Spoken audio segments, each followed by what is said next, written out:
Dia 88, Êxodo, capítulo 40. Depois dessas coisas, o Senhor disse a Moisés: No primeiro dia do mês, arme o tabernáculo da tenda do entorno, coloque nele a arca da aliança com os 10 mandamentos e cubra com um véu. Coloque no lugar próprio a mesa e coloque em ordem as coisas que devem ficar sobre ela. Depois, traga o candelabro e monte as suas lâmpadas. Coloque o altar de ouro para o incenso diante da arca da aliança e pendure a cortina à entrada do tabernáculo. Ponha o altar das ofertas queimadas diante da porta do tabernáculo. Coloque a bacia entre a tenda do santuário e o altar e encha-o de água. Depois, arme o pátio ao redor da tenda e instale as cortinas na entrada do pátio. Então, pegue o óleo da unção e unja o tabernáculo e tudo que faz parte dele. Deste modo, você fará a consagração do tabernáculo com tudo que nele se encontra, e ele será sagrado. Em seguida, derrame o óleo de unção no altar das ofertas queimadas e todos os utensílios, consagre-o e ele se tornará santíssimo. Unja também a bacia com suas bases e a consagre-a. Mande Arão e seus filhos chegarem à entrada do tabernáculo e lave-os com água. Depois vistarão com roupas sagradas, unja-o e consagre-o para me servir como sacerdote. Traga também os filhos dele e vista-os com as roupas sacerdotais. Unja-os como você ungiu os pais deles, para que possam me servir como sacerdotes. E essa unção para o sacerdócio vale para sempre, de modo que os descendentes deles também serão sacerdotes, de geração em geração.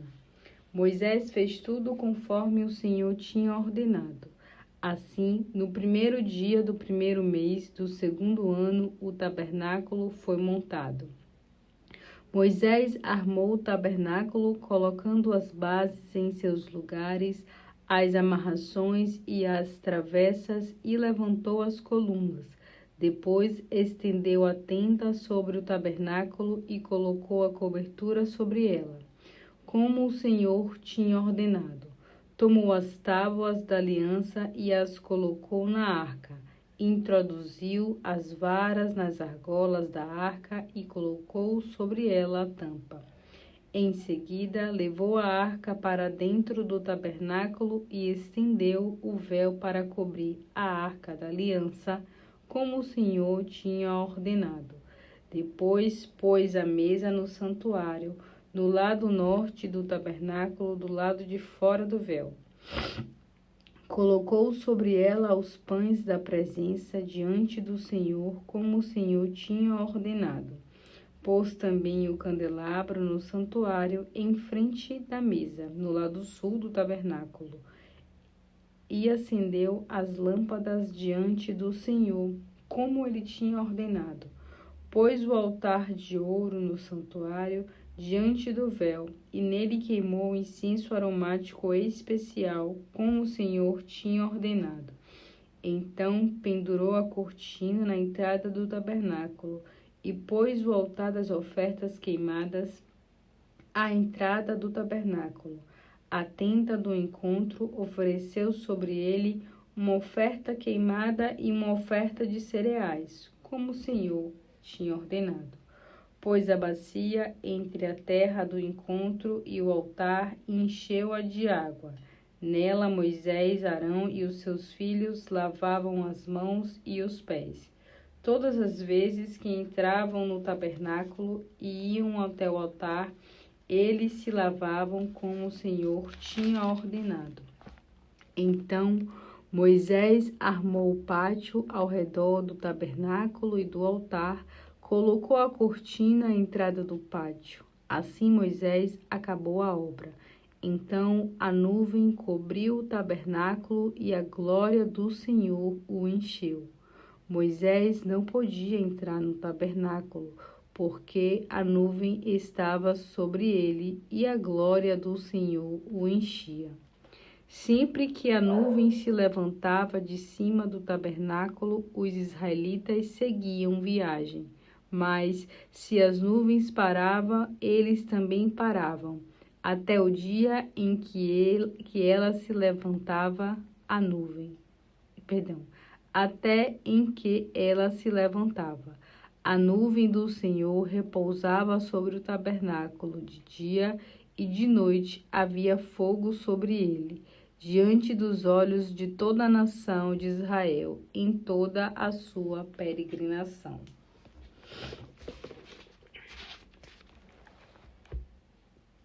João capítulo 19. Então Pilatos mandou os soldados açoitarem Jesus, e eles fizeram uma coroa de espinho e puseram na sua cabeça, e vestiram Jesus com um manto real vermelho. Salve o rei dos judeus! Caçoavam eles e davam socos no seu rosto. Pilatos saiu outra vez e disse aos judeus: Agora eu vou trazer Jesus aqui fora para vocês, mas entendam que eu não acho nele motivo algum de acusação. Então Jesus saiu com a coroa de espinhos e o manto de púrpura. Pilatos disse: Aqui está o homem. Ao ver Jesus, os sacerdotes principais e os guardas do templo começaram a gritar: Crucifique, crucifique. Vocês o crucifiquem, disse Pilatos. Não encontro nele base para acusá-lo. Mas os judeus insistiam: pelas nossas leis, Jesus deve morrer, porque chamou-se a si mesmo de Filho de Deus. Quando Pilatos ouviu isso, ficou ainda com mais medo, porque isso levou Jesus novamente para o palácio e perguntou: De onde você vem? Mas Jesus não deu nenhuma resposta. Você se nega a falar comigo? Perguntou Pilatos. Não compreende que eu tenho autoridade para soltá-lo ou para crucificá-lo? Então Jesus disse: O Senhor não teria nenhuma autoridade sobre mim se esta não lhe fosse dada de cima. Portanto, aquele que me trouxe ao Senhor tem um pecado maior. Com isso, Pilatos tentava libertar Jesus, mas os líderes judaicos diziam: Se o Senhor soltar este homem, não é amigo de César. Todo aquele que se declara rei estava em revolta contra César. Ao ouvir estas palavras, Pilatos novamente trouxe Jesus para fora e sentou-se no tribunal, no lugar conhecido como Calçada de Pedras. A essa hora já era cerca de meio-dia, no dia da preparação, véspera da Páscoa. E Pilatos disse aos judeus: Aqui está o rei de vocês. Fora com ele, gritaram. Fora com ele, crucifique Jesus. Que devo crucificar o rei de vocês? Perguntou Pilatos. Nós não temos outro rei além de César, gritaram os sacerdotes principais. Então Pilatos entregou-lhes Jesus para ser crucificado. Os soldados colocaram as mãos nele. Jesus foi levado para fora da cidade, carregando a sua cruz ao lugar conhecido como a Caveira, que em aramaico é chamado de Gólgota. Ali eles crucificaram Jesus e outros 2 com ele, um em cada lado, e Jesus no meio.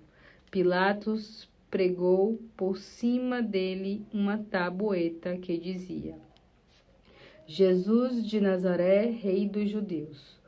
O lugar onde Jesus foi crucificado ficava perto da cidade, e a tabuleta estava escrito em hebraico, latim e grego, de modo que muitas pessoas puderam ler a inscrição. Então, os sacerdotes principais disseram a Pilatos: mude isso de Rei de Jesus para... Ele disse: eu sou o Rei dos Judeus. Pilatos respondeu: o que escrevi, escrevi. Quando os soldados acabaram de crucificar a Jesus, dividiram suas roupas em 4 partes, uma para cada um deles, e disseram: não vamos rasgar a túnica dele, porque era sem costura, tecida numa única peça, do alto a baixo. Não vamos rasgar a túnica. Vamos jogar os dados para ver quem ganha o manto. Isso cumpriu a escritura que disse: eles dividiram entre si as minhas roupas e tiraram sorte sobre a minha túnica. E foi isso que os soldados fizeram. Perto da cruz de Jesus encontrava-se Maria, mãe de Jesus, Maria, a esposa de Clopas, e Maria Madalena. Quando Jesus viu que a mãe dele se achava ali, junto aos discípulos que Jesus amava, disse a ela: aí está seu filho. E ao discípulo ele disse: aí está a sua mãe. Daí em diante o discípulo a recebeu em sua casa. Jesus sabia que tudo já estava terminando e, para cumprir as Escrituras, disse: estou com sede. Havia ali uma jarra de vinho azedo, de modo que ensoparam uma esponja nele, puseram num caniço e suspenderam até os lábios de Jesus. Tendo Jesus provado, disse: está tudo consumado. Aí inclinou a cabeça e entregou o Espírito. Era o dia da preparação e o dia seguinte seria o sábado sagrado. Os líderes judaicos não queriam que os corpos permanecessem pendurados ali no dia seguinte. Por isso, pediram a Pilatos que mandassem quebrar as pernas dos crucificados a fim de apressar sua morte. Assim, os seus corpos poderiam ser retirados das cruzes. Então, os soldados vieram e quebraram as pernas dos 2 homens crucificados com Jesus. Mas, quando chegaram a Jesus, viram que já estava morto, e por isso não quebraram suas pernas. Contudo, um dos soldados furou seu lado com uma lança, e daí correu sangue como água. Aquele que viu isso com seus próprios olhos deu testemunho, e seu testemunho é verdadeiro. Ele sabe que esta narração é fiel e dela testemunha para que vocês também possam crer.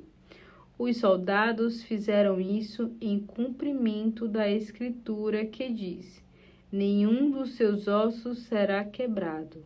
E como diz nas Escrituras, em outro lugar: eles olharam para aquele a quem atravessaram com a lança. Depois disso, José de Arimateia, que tinha sido um discípulo oculto de Jesus, porque tinha medo dos líderes judaicos, corajosamente pediu a Pilatos a autorização para retirar o corpo de Jesus, e Pilatos o permitiu. Então ele veio e levou o corpo embora. Nicodemos, o homem que tinha ido de noite a Jesus, veio também trazendo cerca de 34 quilos de perfumes próprio para embalsamar, feito com mirra e aloés. E os 2 juntos enrolaram o corpo de Jesus em um pano de linho comprido, cheio desses perfumes, como é o costume judaico para o sepultamento. O lugar da crucificação estava próximo a um jardim, onde existia um sepulcro novo, que nunca tinha sido usado. Assim, por ser dia da preparação dos judeus, e visto que o sepulcro ficava perto, eles puseram Jesus ali.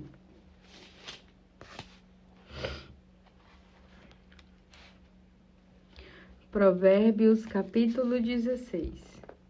Podemos muito bem fazer planos para o futuro, mas o resultado final é o Senhor que produz.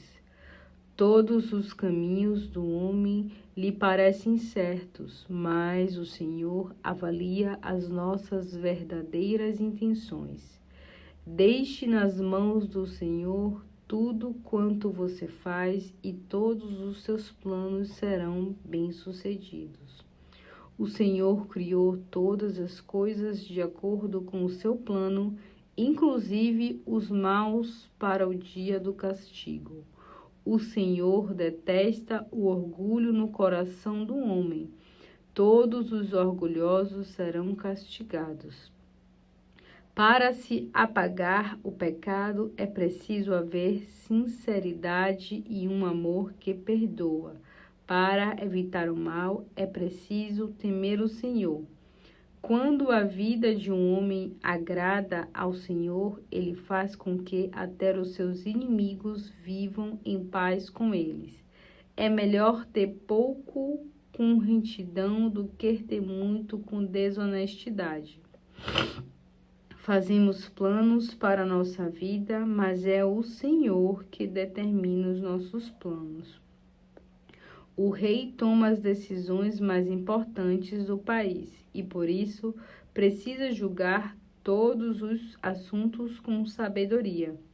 O Senhor exige honestidade total em todos os negócios. Todos os pesos da bolsa são feitos por ele. Não há nada mais detestável para um rei do que a prática da maldade, porque um governo só se torna firme através da justiça. O rei se agrada nos lábios de justiça e eles dão valor ao que fala a verdade. Quando o rei fica furioso, acaba condenando alguém à morte, mas um ministro sábio faz o rei mudar de ideia. A alegria no rosto do rei é sinal de vida. Sua sabedoria é como a chuva de primavera. Torna-se sábio, vale mais do que ouro. É melhor obter bom senso do que prata. Quem obedece ao Senhor procura sempre se afastar do mal. Se você andar desta maneira, estará em segurança. A desgraça está a um passo do orgulho, logo depois da vaidade vem a queda.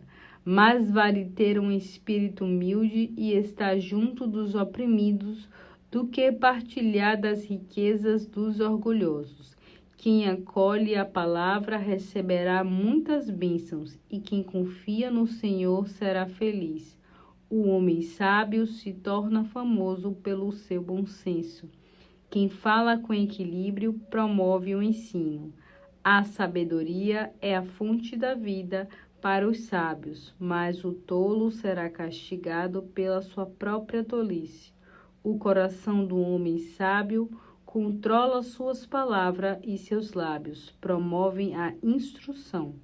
Palavras agradáveis são doces como mel, são doces para o paladar e trazem cura para a alma. Há certos caminhos que parecem perfeitos, mas quem segue por eles acabará encontrando a morte. O apetite faz o homem trabalhar com vontade, pois ele trabalha para matar a fome. O homem rebelde faz planos maldosos, sua língua destrói como um fogo ardente. O homem perverso espalha o ódio por onde passa, e o que espalha boatos separa os melhores amigos. O homem violento procura sempre conseguir companhia e leva o seu próximo para um mau caminho. Cuidado com quem pisca e sorri maliciosamente. Ele faz os seus planos maldosos e depois morde os lábios para esconder o seu sorriso. perverso de quem já fez o mal que planejou. Os cabelos brancos são uma coroa de honra para quem anda no caminho da justiça. O homem paciente vale mais que um guerreiro que venceu muitas batalhas, porque vale muito mais controlar as próprias emoções do que conquistar uma cidade. Podemos pensar que decidimos as dúvidas lançando sorte, mas é o Senhor quem controla o resultado.